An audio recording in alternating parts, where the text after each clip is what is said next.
Javier Brown, a solid performance from here tonight. Drawing with the top of the table contenders at present moment. Mount Pleasant. So, what do you think about the team performance tonight?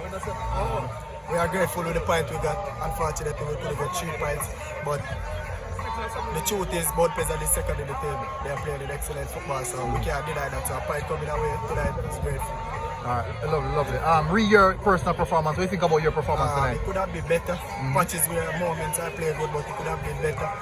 Unfortunately, we get a point, we need to lose, so the burden has covered by shoulder. So I'm grateful for the performance tonight. It better, as I said. A rigid team performance, well structured and organized defensively. What was the instruction from the coach coming into this game? Trying to see what they're gonna do, pressuring them from the first 15 or 10 minutes. They cope pretty well with that, and we haven't been scoring, so we're trying to capitalize on the chances that we get, unfortunately. Alright, good game again, and thank you very much. Thank you.